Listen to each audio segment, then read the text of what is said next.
Hello friends, सर्वज्ञा coaching classes के इस educational YouTube channel में आप सभी का स्वागत है। अगर आप हमारे चैनल पर नए हैं तो इसे सब्सक्राइब करना ना भूलें। आज हम क्लास 10 जियोग्राफी का चैप्टर 9 शुरू कर रहे हैं, टूरिज्म, ट्रांसपोर्ट एंड कम्युनिकेशन। इस पहले लेक्चर में हम दो बड़े देशों ब्राज़ील और इंडिया का एक कंपैरेटिव स्टडी करेंगे। हम देखेंगे कि इन दोनों देशों में लोग घूमने क्यों जाते हैं और सफ़र कैसे करते हैं। अच्छा, चलिए आपसे एक सिंपल सा सवाल पूछता हूँ। आपको क्या ज्यादा पसंद है, साफ सुथरे सुनहरे समुंदर के किनारे यानी बीचेस, या फिर पुराने ऐतिहासिक किले यानी हिस्टोरिक फोर्ट्स? आपका जवाब जो भी हो, वही ब्राजील और इंडिया के टूरिज्म का सबसे बड़ा डिफरेंस बताता है। तो आज के इस लेक्चर का प्लान क्या है? देखिए, पहले हम समझेंगे कि लोग घूमने क्यों जाते हैं यानी टूरिज्म। फिर हम देखेंगे कि वो ट्रैवल कैसे करते हैं यानी ट्रांसपोर्ट। और आखिर में इन सभी बातों को जोड़कर हम इन दोनों देशों के बीच के मेन डिफरेंसेस को समझेंगे। तो चलिए शुरू करते हैं हमारे पहले टॉपिक से, टूरिज्म। देखो बच्चों, किसी भी देश की प्रकृति, उसका इतिहास और उसकी संस्कृति सिर्फ टूरिस्ट को अट्रैक्ट नहीं करती, बल्कि उस देश की पूरी इकोनॉमी और पहचान को भी एक आकार देती है।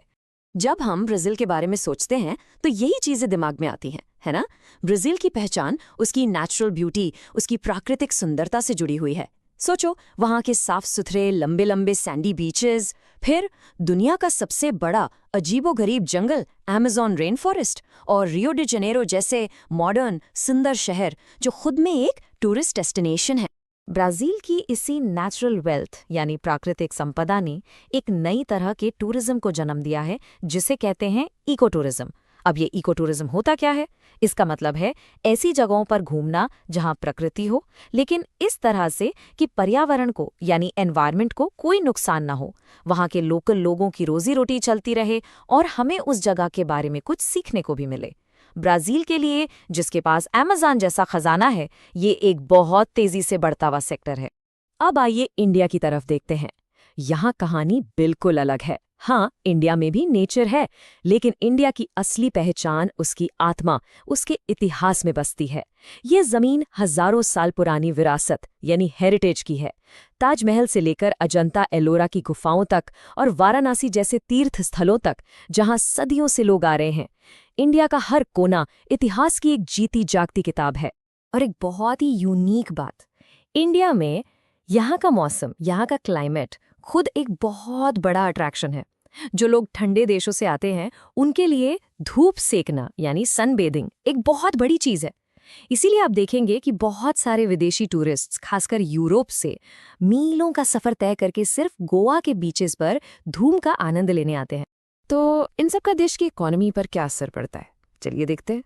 ये डेटा एक बहुत ज़रूरी बात बताता है। इंडिया की आबादी यानी पॉपुलेशन ब्राज़ील से बहुत ज़्यादा है, लेकिन टूरिज्म का हिस्सा देश की टोटल इनकम यानी जीडीपी में ब्राज़ील का इंडिया से ज़्यादा है। इसका क्या मतलब हो सकता है? इसका मतलब ये है कि ब्राज़ील का जो नेचर फोकस टूरिज्म है, वो शायद ज़्यादा खर्च करने वाले इंटरनेशनल टूरिस्ट को अट्रैक्ट करता है, जिस वजह से वहाँ की इकोनॉमी पर इसका असर ज़्यादा दिखता है। इस टॉपिक को लाइक करके शेयर ज़रूर करना, ये एग्जाम के लिए इम्पॉर्टेंट पॉइंट है। ओके, तो हमने ये तो समझ लिया कि लोग कहाँ जाना पसंद करते हैं, पर वो वहाँ जाते कैसे हैं। यही है हमारा अगला सेक्शन, ट्रांसपोर्ट यानी परिवहन। देखते हैं ब्राज़ील और इंडिया के ट्रांसपोर्ट नेटवर्क्स कैसे हैं। ब्राज़ील में ट्रांसपोर्ट की कहानी बहुत सिंपल है। वहाँ सड़कों का यानी रोडवेज का बोलबाला है।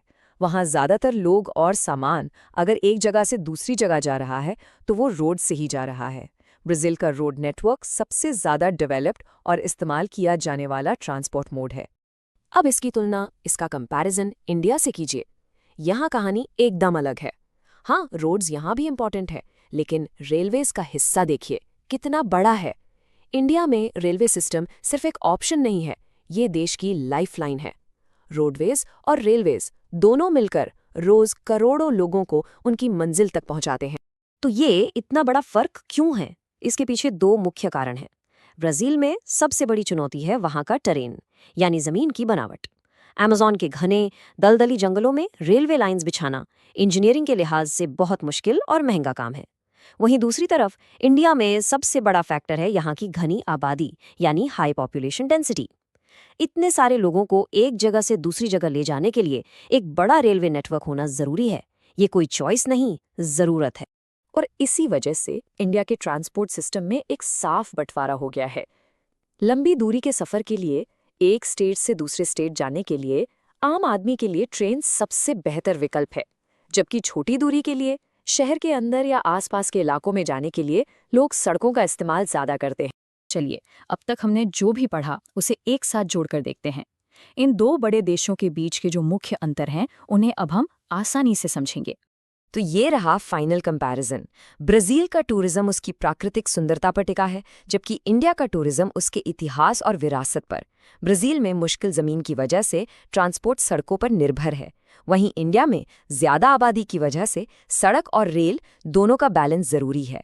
और इसी आबादी के कारण इंडिया में बड़े शहरों को जोड़ने के लिए एयर ट्रैवल यानी हवाई सफर भी ब्राजील के मुकाबले ज्यादा डेवलप्ड है और तेजी से बढ़ रहा है। तो इस पूरे लेक्चर से आपको 3 सबसे ज़रूरी बातें याद रखनी हैं। पहली, ब्राज़ील टूरिस्ट्स को अपनी नेचर से अट्रैक्ट करता है और इंडिया अपने इतिहास से। दूसरी, ब्राज़ील ट्रांसपोर्ट के लिए सड़कों पर निर्भर है, जबकि इंडिया सड़क और रेल दोनों पर।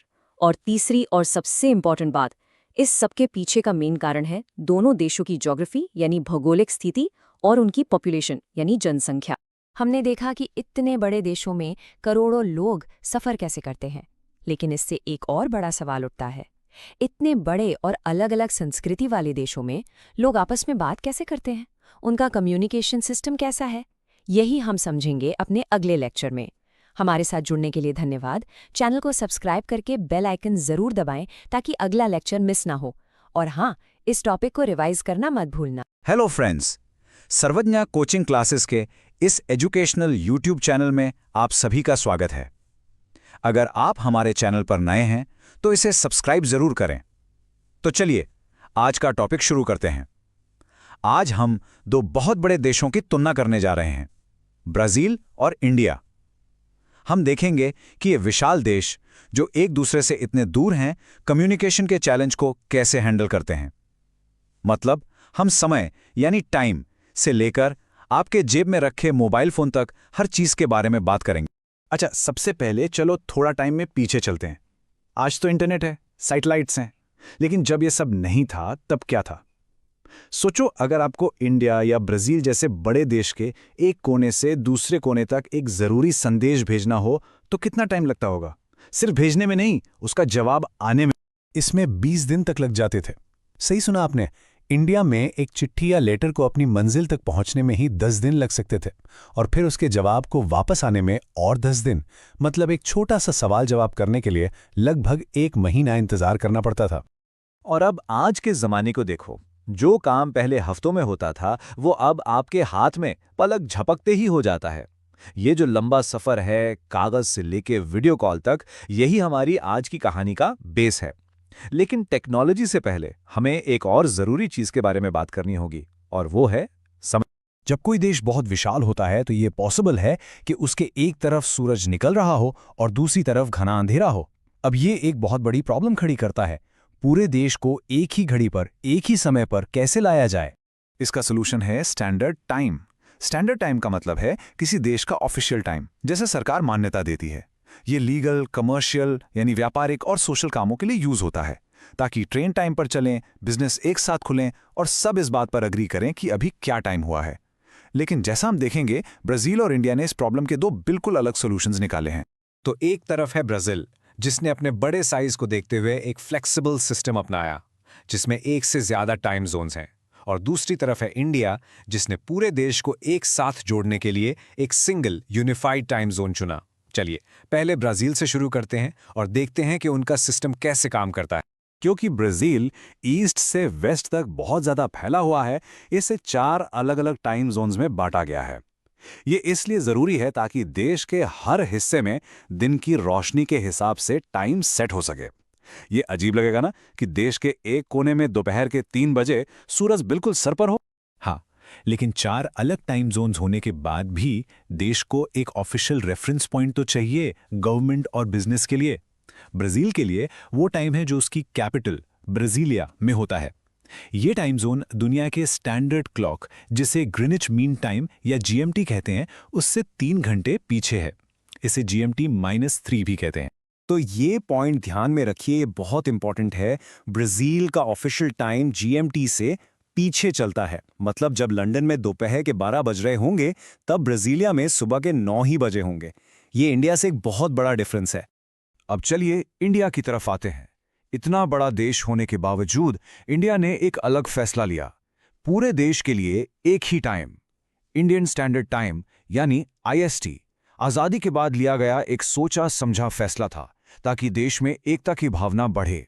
इसे 82.5 डिग्री ईस्ट लॉन्गिट्यूड लाइन से कैलकुलेट किया जाता है, जो मिर्ज़ापुर शहर के पास से गुजरती है। और यहाँ आता है ब्राजील से एक डायरेक्ट कॉन्ट्रास्ट। जीएमटी से पीछे होने के बजाय इंडिया का टाइम उससे 5.5 घंटे आगे है। इसका मतलब है कि जब लंदन में रात के 12 बजकर नया दिन शुरू होता है, तब इंडिया में सुबह के 5:30 बज चुके होते हैं। तो जब ब्राजीलियंस अपना दिन शुरू कर रहे होते हैं, तब तक इंडिया में बहुत से लोग डिनर के बारे में सोचने लगते हैं। ये जो नंबर्स और लेटर्स हैं, GMT, IST, -3 + 5.5, ये थोड़े कंफ्यूजिंग लग सकते हैं। तो आखिर रियल वर्ल्ड में, आम जिंदगी में इसका मतलब क्या होता है? चलो इसे एक एग्जाम्पल से समझते हैं। मान लीजिए लंदन में लंच टाइम है, दोपहर के 12 बजे हैं। उसी वक्त ब्राजील में सुबह के 9 बज रहे होंगे, कॉफी का टाइम। लेकिन इंडिया में शाम के 5:30 बज चुके होंगे। देखा आपने, एक ही पल में 3 देशों में कितना बड़ा फर्क है समय का। तो आपने देखा कि टाइम को लेकर दोनों देशों के अप्रोच कितने अलग हैं। लेकिन अब देखते हैं कि आज की मॉडर्न टेक्नोलॉजी इस टाइम डिफरेंस को कैसे छोटा और बड़ा दोनों बना रही है। अलग अलग घड़ियों में बावजूद ब्राजील और इंडिया दोनों ने डिजिटल एज में एक जैसा और बहुत ही तेज सफर तय किया है। ये सफर हम सब जानते हैं, लेकिन ब्राजील और इंडिया में ये रॉकेट की स्पीड से हुआ। दोनों देशों ने धीमे पोस्ट ऑफिस सिस्टम से लैंडलाइन टेलीफोन पर शिफ्ट किया और फिर वहां से एक बहुत बड़ी छलांग लगाई, सीधे मोबाइल फोन्स और इंटरनेट पर। इसे लीप फ्रॉगिंग कहते हैं। मतलब उन्होंने उस टेक्नोलॉजी को स्किप कर दिया जिसे बनाने में बाकी देशों को काफी साल लगे थे। चलिए इसका रिजल्ट देखते हैं। ब्राजील में लगभग 45% आबादी आज इंटरनेट यूजर है, जिससे वहां की इकोनॉमी बदल गई है। वहीं इंडिया में तो इससे भी तेज ग्रोथ हुई है और आज इंडिया दुनिया की सबसे बड़ी और तेजी से बढ़ती इंटरनेट मार्केट्स में से एक है। इस डिजिटल एक्सपेंशन को पावर देने के लिए ये देश दूसरों पर डिपेंड नहीं रह सकते। इनफैक्ट ब्राजील इतना एडवांस्ड हो चुका है कि वो अब अपनी खुद की कम्युनिकेशन सैटेलाइट्स डेवलप और लॉन्च कर रहा है। अगर आपको ये लेक्चर पसंद आ रहा है तो इसे लाइक और शेयर करना ना भूलें। तो चलिए आज के इंपॉर्टेंट पॉइंट्स को एक बार रिवाइज कर लेते हैं।